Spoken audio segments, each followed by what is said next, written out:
ঢাকাই সিনেমার জনপ্রিয় চিত্রনায়িকা মাহিয়া মাহির 1 মিনিট 30 সেকেন্ডের ভিডিও নেট দুনিয়ায় ভাইরাল ভিডিও নিয়ে ভক্তদের মাঝে সমালোচনার জোর শুরু হয়েছে।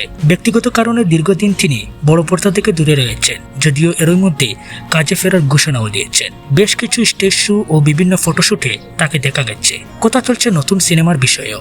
এসবের মধ্যেই ভাইরাল হয়েছে মাহির নাচের একটি ভিডিও। 1.5 মিনিটের এই ভিডিওটি নিয়ে ইতিমধ্যে শুরু হয়েছে তুমুল আলোচনা সমালোচনা। ভিডিওটি ঘিরে দুই ধরনের মন্তব্যের মধ্যে এগিয়ে আছে নেতিবাচক মন্তব্যের তালিকা।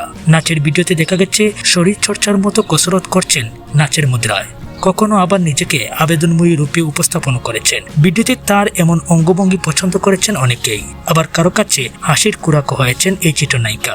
ভিডিওতে মাহির পরনে ছিল সাদা শার্ট ও কালো প্যান্ট। কেউ বলছেন অনেকদিন ধরে মাহির তেমন কোনো আলোচনা নেই, হাতে কোনো কাজও নেই, সে কারণেই তিনি এ ধরনের ভিডিও প্রকাশ করে সবার নজর কাড়তে চান। আবার কারো কথা এমন যে দেশের এই পরিস্থিতিতে মাহির এমনটা করা ঠিক হয়নি। কেউ আবার মায়ের কাছ থেকে এমনটি আশাও করেননি। প্রিয় দর্শক, চিত্রনায়িকা মাহিয়া মাহির এই আবেদনময়ী নাচের ভিডিও থেকে আপনার মন্তব্য কি তা অবশ্য কমেন্ট বক্সে কমেন্টস করে জানাতে ভুলবেন না।